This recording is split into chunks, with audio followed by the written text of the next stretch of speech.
no painel para falar sobre o juiz de garantias, e aqui com recorte sobre os métodos de coleta de prova, né, da Lei 12.850. Estão aqui ao meu lado o advogado criminalista Nélio Machado. Nélio é advogado criminalista, formado em Ciências Jurídicas pela Universidade do Estado da Guanabara, mestre e doutor pela UFRJ, é defensor público da Justiça Militar Federal. E ao meu outro lado, o desembargador Marcelo Semer, é desembargador no Tribunal de Justiça de São Paulo, em exercício na 13ª Câmara Criminal do Tribunal de Justiça, possui graduação de Direito, mestrado e doutorado em Direito Penal pela USP. E eu, boa tarde, sou a Priscila Pâmela. Vocês querem, quem quer começar? Vou aqui dar... Pode. Diante dessa manifestação... Sei. Falar um pouco antes. É verdade, é verdade. Agora, diante dessa ponderação, vou aqui usar meus poderes de moderadora, vou passar a palavra aqui para o doutor Nélio. Tudo bem. Bom, antes de mais nada, eu vou agradecer não só aos que nos convidaram, também pela companhia de um grupo tão seleto, tão qualificado, os que estão aqui ao meu lado, e também o prestígio de ter gente tão qualificada aqui assistindo à nossa fala.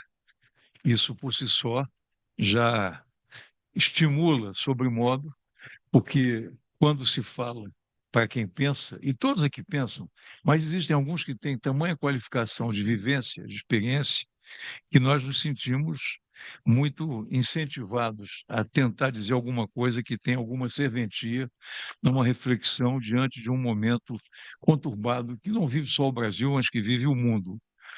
O assunto, fundamentalmente, em discussão, o primeiro deles é a questão pertinente ao juiz de garantias, e causa espécie, e um tema tão inquestionável do ponto de vista da necessidade, à vista até das experiências recentes que tivemos, mas em passado também, não é razoável, não é crível que um juiz que cuida da investigação seja ele próprio depois encarregado de julgar o caso concreto.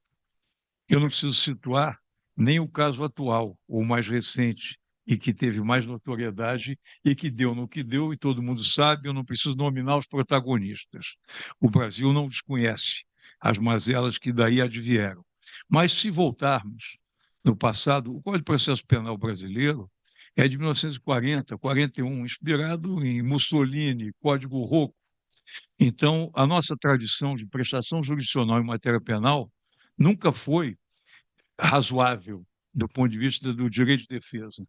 Nós tivemos a evolução constitucional brasileira, não precisa nem lembrar, a Constituição de 37, que foi escrita lá pelo Francisco Campos, e de 46 era boa, mas depois tivemos a de 67, emendada em 69, e paradoxalmente com a Carta Cidadã, quem é advogado sentiu isso de um modo muito especial, porque eu comecei a advogar no tempo ainda do regime militar.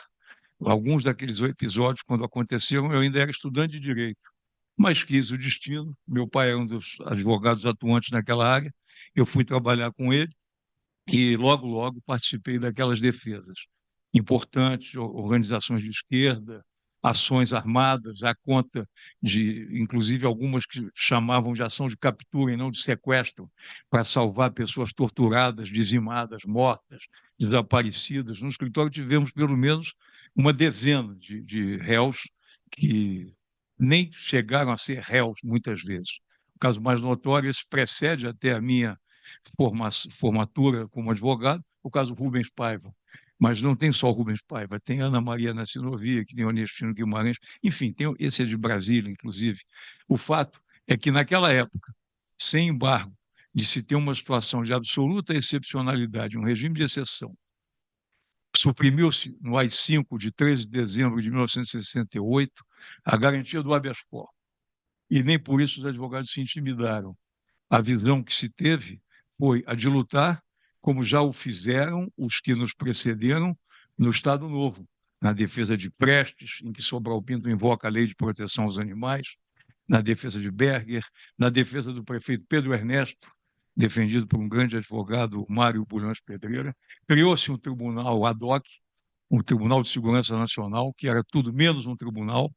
As decisões eram revistas pelo Superior Tribunal Militar, o qual é de justiça dizer-se que, a despeito de alguns tropeços e de alguma conivência com tudo que de excepcionalidade ali vicejou, os advogados eram muito respeitados. Os advogados tinham uma postura diante dos juízes, dos ministros da corte, eram oficiais generais. Um deles se tornou presidente da República, Ernesto Geisel. O outro se tornou vice-presidente, Adalberto Pereira dos Santos.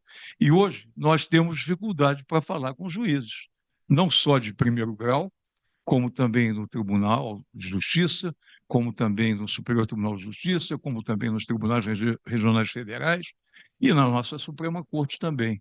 Não raro, nós próprios nos perguntamos quem são os autores dos votos, quem os elaborou, qual foi o tempo que se dedicou cada julgador ao exame efetivo da questão jurídica, da questão fática, da questão, sobretudo, constitucional.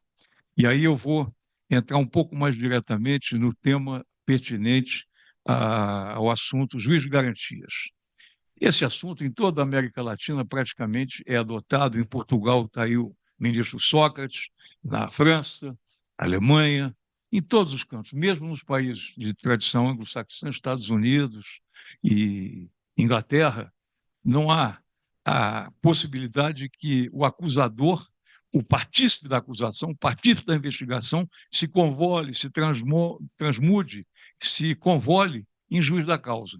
Então, os julgamentos brasileiros, pelo menos desde 1941, eu estou tomando como parâmetro tão somente o Código de Processo Penal ainda em vigor, porque o projeto de 2009 até hoje não entrou em vigor, e aí na lei anticrime, que foi feita para fazer um mal, fizeram-se emendas e, a partir daí, podaram-se alguns excessos que vieram a vigorar no Brasil, embora o propósito da dupla Dallagnol e Moro, eu não ia falar o nome, acabei falando, mas acabaram fazendo uma higienização da barbárie que ali se continha, contendo, inclusive, essa má prática que é absolutamente asquerosa. Eu tenho, inclusive, repulsa.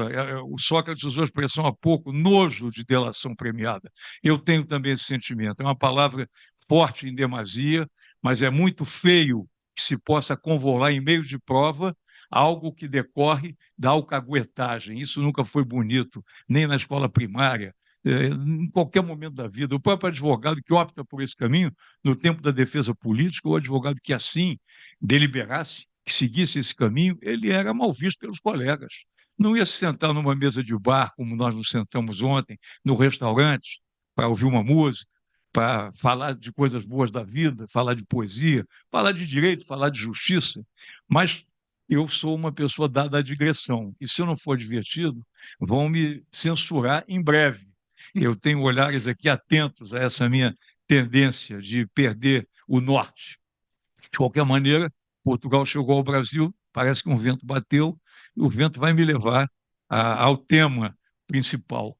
E esse tema ele tem um aspecto que também nos deixa com muito desconforto, porque quando fez-se nesse famigerado pacote anticrime, isso se a partir daí permitiu-se que houvesse a criação do juiz de garantia. Em 2019, houve uma liminar do ministro, primeiro do ministro Fux, depois do ministro, não, aliás, não, Toffoli, depois do ministro Fux. E isso demorou anos, anos. De 19, nós fomos ver isso ser julgado em 2023. E em 23, simplesmente dando-se um prazo de um ano e depois de mais um ano, e não se sabe mais o que vai acontecer depois. Porque pode ser que isso se implemente, pode ser que não. E os argumentos são muito pouco razoáveis do ponto de vista de confiabilidade. O custo orçamentário, isso não tem nenhum reflexo. E ainda, como dizia o Brizola, né, dinheiro com educação, o próprio presidente Lula, dinheiro com educação e saúde não é gasto, não é despesa, é necessário. Quando se Darcy Ribeiro. Então, na realidade, esse episódio leva também a que se vislumbre uma crítica inevitável. Eu tenho visto o ministro Barroso reclamar de petições longas, de linguagem hermética dos advogados, mas acho que a crítica tem que começar olhando para dentro da casa dos próprios. Esse acórdão do juiz de garantia tem 1.200 páginas. O voto do relator tem 290 páginas.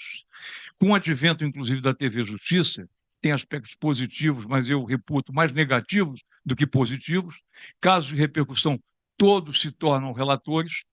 Então, o voto de 200 páginas enseja um pedido de vista de mais 100 páginas, depois um outro de mais 50 páginas, depois há um debate de mais 80 páginas, e, no final, chega-se a uma conclusão que é nenhuma. Ou seja, a lei foi feita, há um brocardo que é criticável pelos hermeneutas, né? In claris cessat interpretatio. Aquela lei é pequena, não tem muito o que interpretar. O papel do judiciário não é modificar a lei feita pelo legislativo. Então, adotou-se no Brasil, que nós gostamos de copiar, sobretudo coisas que são questionáveis, então esse artifício da interpretação conforme. Então, parece massa de criança de fazer boneco, você vai amoldando a lei de acordo com a sua conveniência. Então, vale, mas não vale, pode, mas não é bem assim. Ah, não pode no júri, não pode ação penal originária. Ah, não pode ação penal originária, por quê? Por acaso o ministro ou um desembargador, eles não são suscetíveis de serem influenciados pela sua tendência de já ter cognição prévia do caso? É evidente que isso é uma interpretação completamente equivocada. O próprio juiz que pronuncia no júri, ele já está enviesado, ele já está com a lupa direcionada para um viés que é de ter como procedente a acusação. Escutou-se interceptação telefônica A, B e C. Eu tive um episódio profissional em que o relator era o ministro Eros Grau, o presidente do Supremo era o ministro Gilmar, e eu me recordo do voto do ministro Gilmar, em que ele, Gilmar não, perdão, o ministro Eros Grau, em que ele dizia mais ou menos o seguinte: olha, eu já sei tudo da sua vida, ouvi gravações, determinei medidas coercitivas, precedidas de outras tantas pelo tribunal de origem. Agora, eu vou lhe dar uma chance, eu vou lhe interrogar, quem sabe eu seja convencido da sua inocência. E ele arremata: melhor tentar a sorte nas ordalhas, mão no ferro quente, para ver se é possível, porque a chance ele é exatamente igual a zero. Houve um triunvirato acusatório, que era mais do que um triunvirato recente nessa República Sulista, mas isso teve também um triunvirato anterior em São Paulo, eu, por acaso, participei da causa também, que eram três, inclusive um detetive, um policial de nome incomum, né? E que, na realidade, eu o chamava de Sherlock Holmes Tupiniquim. Mas o fato é que eu não consigo conceber que nós tenhamos um assunto como juiz de garantias, ensejando que o Supremo Tribunal Federal leve 5 anos, 4 anos de liminar, como também aconteceu no episódio de auxílio moradia, quantos anos até que sobreveio aí uma solução financeira e deu-se um jeitinho, chamado jeitinho, o jeitinho dado por uma Suprema Corte. Suprema Corte não pode dar jeitinho. E tem que acabar o quanto antes com o controle de pauta no Supremo Tribunal Federal. Quando eu comecei a advogar, isso não havia. O ministro, em um habeas corpus, levava, apresentava em mesa. Não tinha que perguntar ao presidente se podia levar ou se não podia levar. Se você julga primeiro o habeas corpus ou julga primeiro uma ação de declaração de constitucionalidade. O relator tem que ter o poder, porque tem que haver uma democracia na própria conformação do poder judiciário. Então, essa hipótese positiva, benfazeja do juiz de garantias, do ponto de vista abstrato, muito bem. Do ponto de vista real, é uma ficção. Não há nenhum dado que possa sugerir que isso se transforme em realidade. Vi lá fora há pouco o Marona, que é um dos lutadores por redução de danos, a legislação também em Portugal, que o Sócrates teve uma atuação fundamental, a ponto até de dizer que hoje não sabe se as condições políticas permitiriam o avanço que se estabeleceu na época. Tem havido uma tendência misoneísta, uma tendência conservadora no mundo, basta olhar o que se passa na comunidade europeia e em torno aqui do nosso país, a própria visão de divisão pensamentos que se imaginavam que não seriam sequer sustentáveis, mas também falando e saindo um pouco, e peço perdão, mas tem a ver com o Supremo Tribunal Federal, tem a ver com Constituição, que não pode ser pisoteada, não pode ser garroteada, não pode ser desprezada, não pode ser esquecida, e ela é básica, é um documento simples. O caso da liberação da maconha é de 2010, começou a julgar em 2015, nós estamos em 2024, 3 gramas de maconha, uma bobagem dessa, e outros tantos casos. E aí, estatística diz, julgamos, uma corte que julga muitas causas. Julgamento virtual, eu não considero que seja julgamento para começar em matéria penal. Julgamento em lista, muito menos. Julgamento em que o advogado não pode falar, nem se fala. Julgamento que você faz à distância, não há o que comentar. E, sobretudo, quando não se consegue, ainda agora, no escritório pediu-se audiência a um determinado ministro. Então, vem a informação. O atendimento se dará através de um assessor. Não raro por telefone, não raro sem ver a imagem da pessoa que está atendendo. Outros de tribunais dizem assim: passe o seu celular, que a qualquer hora será feito um telefonema. Você pode estar no Maracanã vendo um jogo de futebol, pode estar tomando um uísque, né, conversando em casa. Então, os advogados têm perdido prestígio, têm perdido poder. A Constituição dita cidadã fez com que o Ministério Público se agigantasse e a OAB ficasse diminuída, mitigada, ficando. Eu tive casos em que vi o presidente da OAB lutar, por acaso, um episódio aqui de Brasília, uma causa.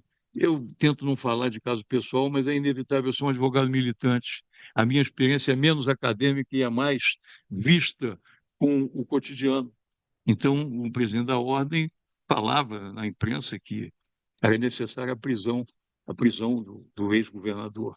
E eu encontrei com um personagem que é um homem de bem, correto, mas eu indaguei se a OAB que ele presidia era a que eu conhecia. Ele tinha sido meu colega no Conselho Federal no mandato anterior e a nossa chapa foi derrotada na subsequente. De vez em quando é bom perder também, né? Dá um tempo, mas o fato é que eu indaguei, a OAB virou sucursal do Ministério Público, filial da Polícia Federal, é um negócio inteiramente inconcebível. Agora, querer simplificar a linguagem jurídica, essa de Queiroz não pode fazer uma petição no Supremo, com o que se apregoa hoje. Vai ser petição inepta. O Rui Barbosa, então, o rei do habeas corpus, que deu um elastério desmedido, que nós não temos precedente em nenhum lugar do mundo, as petições seriam repudiadas. Isso é também a nossa tendência de absorver os institutos dos Estados Unidos. Delação, métodos de investigação, 12.850, essa famigerada lei, que não foi discutida, que introduziu a tipicidade do crime organizado, modificou a quadrilha que era de 4, no Brasil passou a ser de 3, mudaram o nome. E o pior, o crime de quadrilha, e o mesmo o tipo de organização criminosa, se nós fizermos um retrospecto histórico, esse crime não existia na legislação brasileira até 1940. Foi introduzida pelo Código Rocco, que nós copiamos. E o que é a quadrilha? No fundo, é nada. É como conspira-se norte-americano. Quando se quer acusar alguém e não há uma base empírica razoável, coloca-se a quadrilha. Como a própria lei de lavagem também. Hoje pode haver acusação independentemente de uma configuração concreta de um ato típico. Pode ser uma mera investigação. Qual é a fórmula para aumentar a pena? Não tem mais conflito aparente de normas, não tem. Então é quadrilha, mais lavagem, mais corrupção e os meios de defesa, os mais limitados possíveis e imagináveis, não se concede acesso à delação, afirma-se que é um negócio jurídico. Como pode se transformar direito penal em negócio? Negócio jurídico. Isso é intolerável, inadmissível e, lamentavelmente, Doutor muitos Nélio, dos nossos companheiros. só para poder, enfim, ter o mesmo tempo aqui pro doutor Marcelo, eu vou dar mais 2 minutinhos, e aí depois a gente faz um choro para que ela deixe Eu, mais um tempinho e aí eu divido. sabe que eu até ingenuamente escrevi umas coisas aqui que não vou olhar e nunca imaginei que o tempo fosse passar tão depressa. Eu até estou arrependido aqui Aflito. quando a nossa comandante aqui da organização cinematográfica mandou começar logo e tinha um petit comitê muito agradável e eu disse, não, vamos esperar um pouquinho, eu já estou arrependido. arrependimento eficaz. Mas eu vou terminar em 2 minutos para dizer o seguinte: o que eu tenho a dizer é indignação, é inconformidade, é não aceitar os descaminhos do nosso Poder Judiciário, do Ministério Público, a poltroneria de determinados advogados. Lamentavelmente, hoje, eu diria que matéria penal é a maioria dos advogados aqueceram com um discurso falacioso. Delação é um meio de defesa. Não é meio de defesa, é coisa alguma. É covardia, é pusilanimidade, é subserviência, é você salvar sua própria pele imolando os demais. E sobre os métodos de investigação, ação controlada, não preciso dizer que é um absurdo, né? Não preciso acrescentar nenhuma palavra ao que eu já adiantei. Eu tenho poucas palavras de esperança. As minhas palavras são de luta, isso sim. Então, sem perder a ternura, mas lutando sempre, indignado sempre e não abdicando do nosso discurso. O nosso discurso, a nossa fala, a nossa voz, lembrar do grande advogado Malezer, defensor de Luís XVI, não querem me ouvir, vão saber da verdade depois que cortem a minha cabeça, como de fato o guilhotinaram.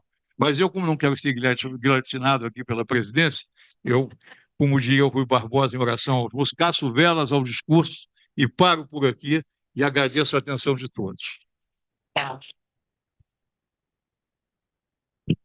Só um comentário de 1 minuto para também não tomar o tempo do Marcelo. É curioso que, de fato, né, o juiz das garantias tenha sido ali implementado por um ministro que violou todas as regras do processo acusatório, né, do sistema acusatório, sendo ali, se utilizando da estrutura para fazer todos o mecanismo de investigação, de persecução e de punição. Então, é curiosíssimo, e é curioso também como o argumento do Supremo para justamente segurar a pauta dos juízes das garantias relacionadas ao investimento, ao orçamento público, nunca tenha sido aventada para as mudanças nas legislações penais. Né? Política criminal nunca houve impacto orçamentário do quanto isso de fato acarreta ou não, e aí para o juiz de garantias que, de forma muito conveniente, de repente virou né, ali o ponto principal. São as nossas incoerências e que faz com que nós sigamos na luta sem perder a ternura. Agora eu vou passar a palavra para o Marcelo, estou aqui controlando o tempo, vamos lá. Boa tarde a todas e todos, especialmente essa mesa sem mesa que nós estamos aqui, né? Aqui são dois grandes advogados, né? Tanto o Nélio Machado, já contou várias histórias aqui, é uma delícia ouvi-lo. Eu preferia ficar ouvindo ele o tempo todo. E a querida Priscila Pamela. Na verdade, para economizar tempo, eu poderia dizer simplesmente uma coisa que estou acostumado a fazer nas sessões: voto com o relator. Eu ficaria satisfeito disso, não teria necessidade, mas como a gente tem aqui um pouquinho de TV Justiça, né? Então a gente tem que fazer um pouquinho. Eu acho que o Valfrido ia ficar chateado comigo se eu não falasse nada, né? Tal. Bom, eu queria começar aqui. Tenho a verve do Nélio, portanto, eu vou pegar um roteirozinho. Quando a gente tem uma mesa, a gente esconde um pouquinho, mas aqui vai ter que ver um pouquinho. Eu vou começar com um texto, aqui, um pequeno texto, e depois já digo de quem é. Uma ruptura significativa com as práticas pretéritas. A política criminal deixou de ser assunto que pode ser delegado a especialistas e se tornou um tema proeminente na competição eleitoral. Agora, um discurso político fortemente carregado permeia todos os temas relacionados ao controle do crime, de modo que toda decisão é tomada sob as luzes dos holofotes e da disputa política, e todo erro se transforma em escândalo. O processo de formulação das políticas se tornou profundamente politizado e populista. As medidas políticas são tomadas de maneira tal que aparentam valorizar a vantagem política em detrimento da opinião dos especialistas dos resultados de pesquisas. Os grupos profissionais agora são crescentemente afastados, na medida em que as diretrizes estão sendo formuladas por comitês de ação política e conselheiros. Bom, esse texto não seria desatualizado se ele fosse escrito hoje no Brasil. Ele foi escrito por David Garland, né, um professor escocês que lecionou nos Estados Unidos. Ele foi escrito há 20 anos atrás, mas ele se reporta às consequências do chamado giro punitivo a partir do meados da década de 70. Eu queria usar esse texto como alerta, a contrário senso, digamos assim, para formular o agradecimento aqui ao IRI, para tentar reunir especialistas para discutir questões candentes da segurança pública e tentar, digamos assim, influenciar nas políticas públicas. Porque o populismo penal vem retirando dos especialistas a discussão sobre crimes, penas, execução. O estrago do populismo penal é estrondoso, né? Por seu intermédio, nós tivemos a lei dos crimes hediondos, o pacote anticrime e, mais recentemente, a lei de execuções hedionda. Quer dizer, esse apelido é meu, vai. Que com limitações às saídas temporárias e a obrigatoriedade dos exames criminológicos, ela pretende, na prática, excluir o regime semiaberto. Essa é a grande finalidade, né? Ela vai dificultar o acesso ao semiaberto e retirar as vantagens. E, com isso, explodir, mais uma vez, como se tentou fazer na lei dos crimes hediondos e no pacote anticrime, explodir o sistema progressivo de pena. O populismo penal aposta no encarceramento em massa. E a guerra às drogas, que é muito tributário, constrói verdadeiros exércitos de reserva de mão de obra para as facções, né? Que cresceram e fortaleceram, e algumas foram criadas mesmo depois da lei dos crimes hediondos, né? Então, esse populismo criou o que ele mesmo diz tentar combater. Acho que a guerra às drogas é o exemplo mais brutal, né? E a pesquisa que eu fiz no meu doutorado, 90% das prisões eram de microtraficantes, né? 80% réus primários, e basicamente no patrulhamento, 10% só com investigação. E a energia que poderia ser dirigida a combater grandes grupos criminosos, ela é drenada para alimentar as estatísticas das prisões da miséria, diariamente, né? Eu acho que eu preciso retomar esse debate para os especialistas, recuperar esse espaço. É importante que o mundo acadêmico, o mundo profissional, não se apartem também do mundo político, sob pena de a gente perder a capacidade de influenciar. Na verdade, eu acho que a gente já perdeu a capacidade de influenciar, mas, enfim, vamos dar uma palavrinha de esperança aqui, depois do que o Nélio falou, né? Então, um mínimo de esperança. Então, eu acho interessante fazer esse seminário. Tema: juiz de garantias, investigação dos crimes de organização criminosa. Bom, a importância disso é entender que o juiz de garantias foi criado exatamente para minimizar o estrago que o protagonismo do juiz na investigação pudesse contaminar a decisão do mérito. O exemplo mais expressivo, eu já vou falar nomes dele, não vou poupar não, foi o da Operação Lava Jato, né? O envolvimento do juiz em tarefas de investigação. Na verdade, que não era nem envolvimento, né? Era uma cumplicidade, né? Hoje nós sabemos com tranquilidade, quer dizer, nós já intuímos isso, mas sabemos com tranquilidade que era o juiz que tinha o domínio do fato da acusação, né? Estava na mão dele. Se há um processo em que a inserção do juiz na fase de investigação pode contaminar o resultado, é justamente nos crimes de organização criminosa. A Lava Jato é um exemplo extremo da perversão, né?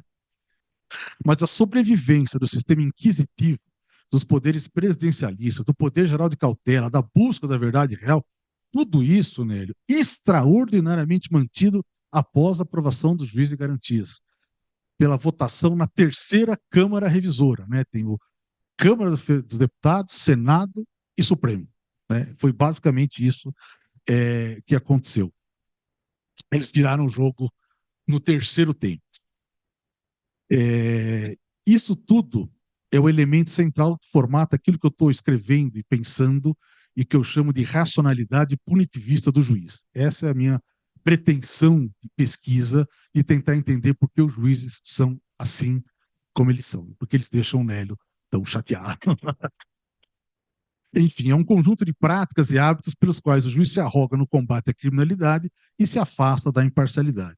E, como sabemos, não está proporcionando um grande resultado. Você não quer segurar para mim isso aqui? Não me perdi aqui. A decisão do Supremo reconheceu a constitucionalidade do juiz de garantias, mas deu interpretações desconformes à própria Constituição e esvaziou em grande medida, né?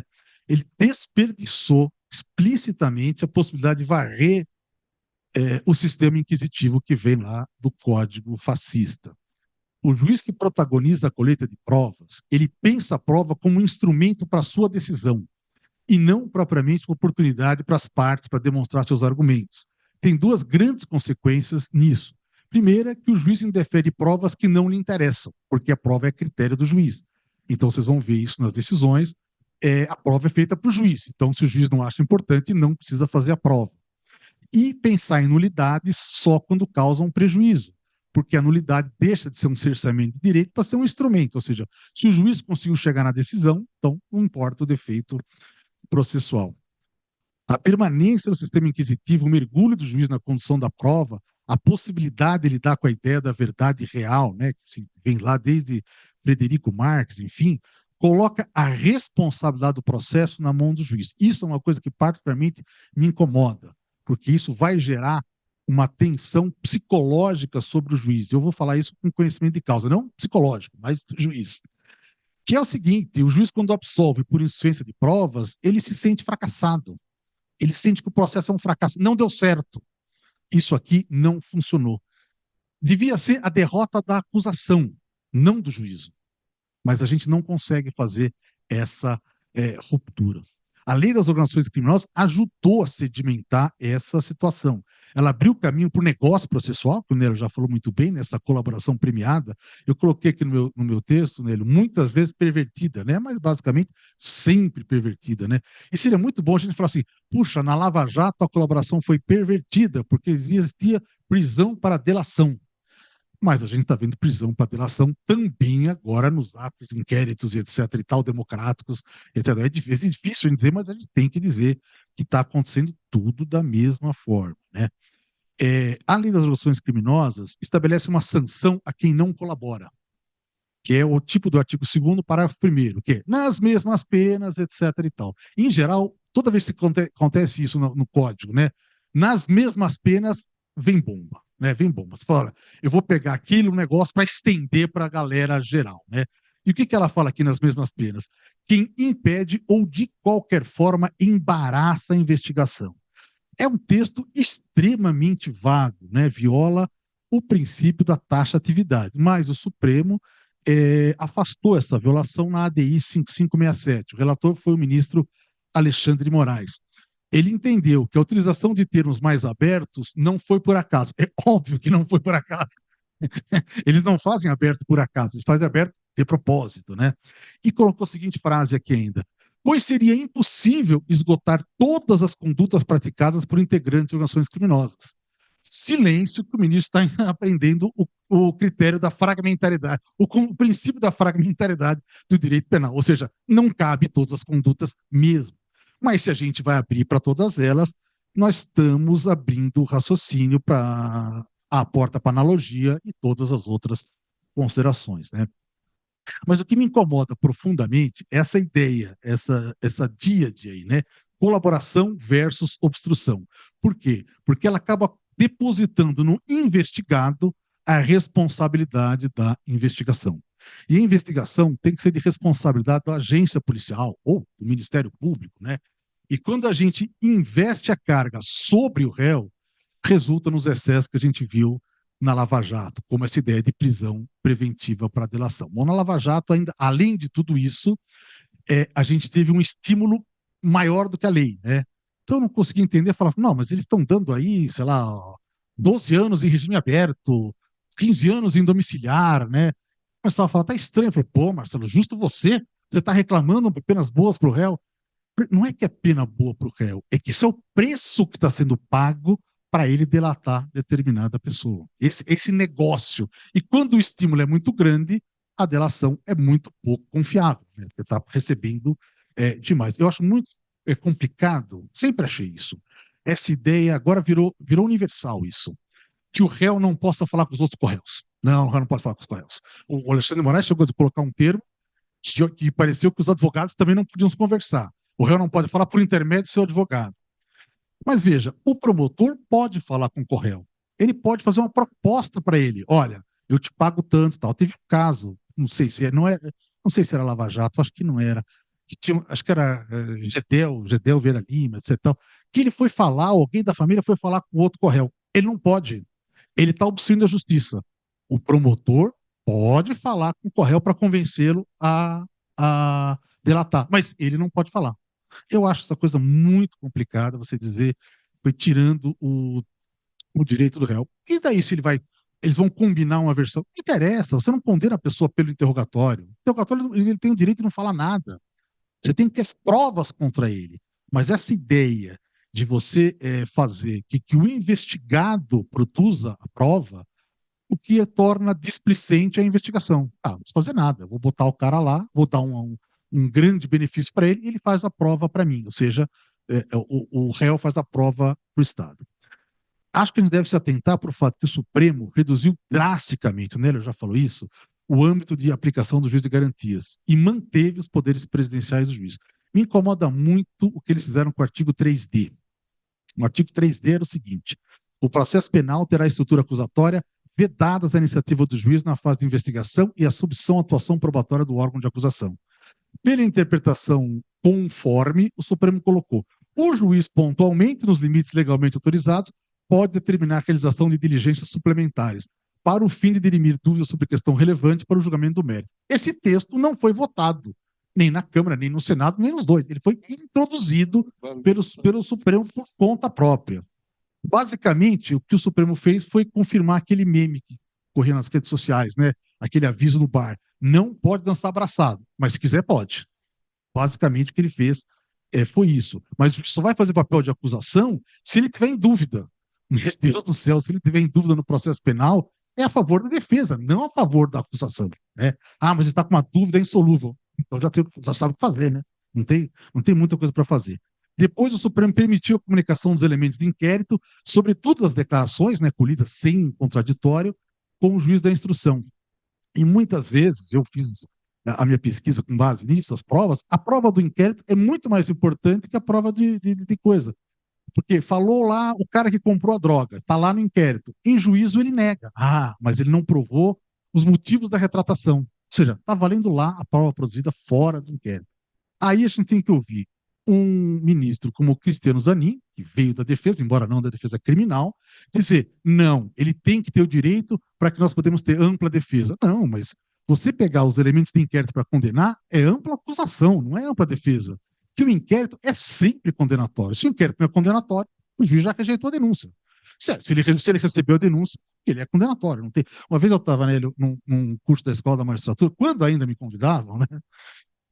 E tinha lá uma pós-graduação, o falecido o Tombo era o coordenador, eu fui lá ser subcoordenador e dava monitoria e tal.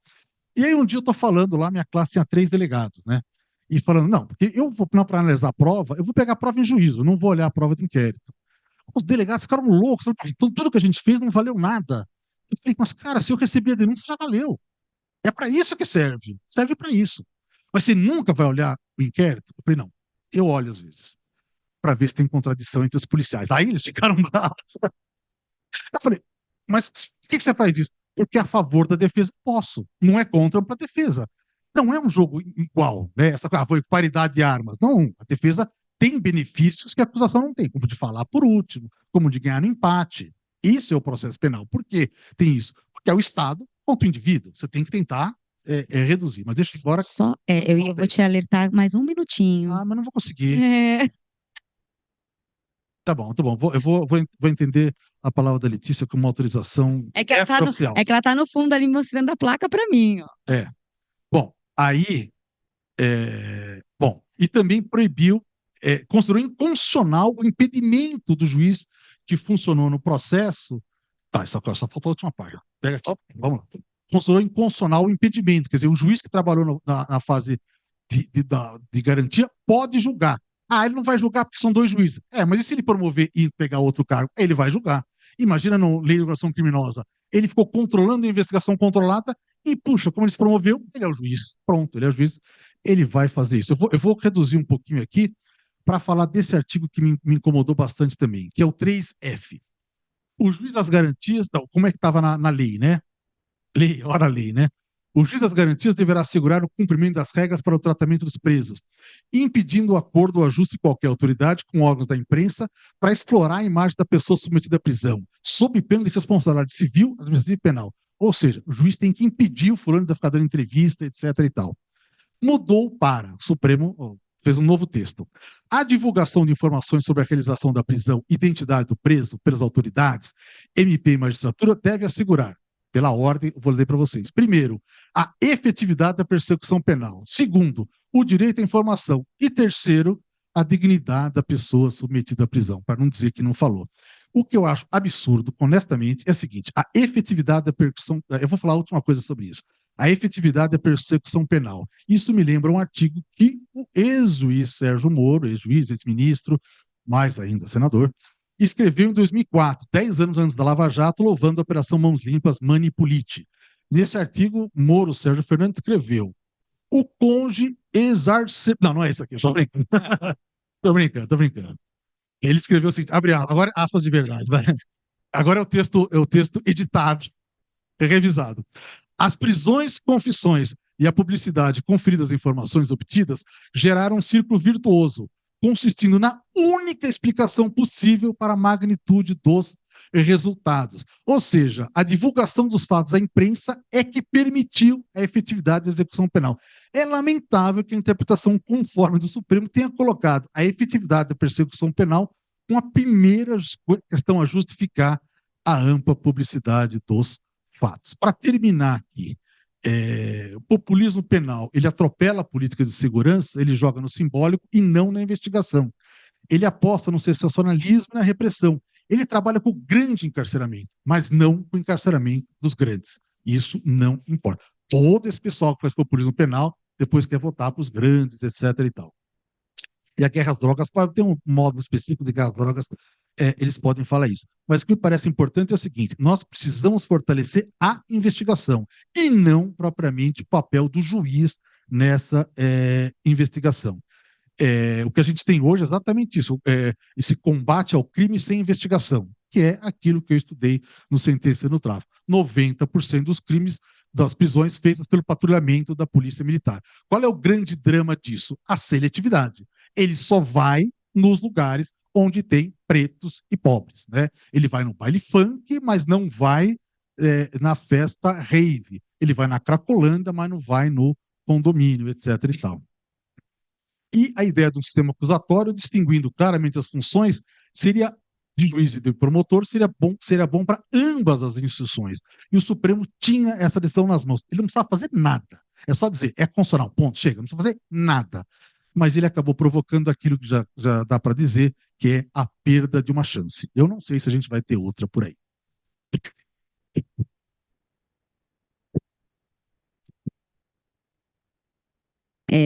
Enfim, acho que de fato houve um desvirtuamento muito grande. Com o dispositivo anterior da publicidade, não, o juiz não pode, mas ele pode, né? Então, assim, acabou. A finalidade das garantias foi exaurida com essa modificação. Mas eu não estou, enfim, eu estou aqui para poder mediar. É. Mas, enfim, a gente fica indignado e aí quer comentar também. Então, eu queria agradecer aqui, primeiramente, ao professor Nélio, advogado. A gente fala de professor porque está aqui dando uma aula, então me permita chamá-lo assim. E ao querido professor também, porque também nos brindou com uma aula, Marcelo. Gostaria de agradecer a presença de cada uma e de cada um, e dou por encerrada essa mesa de debates. Obrigada.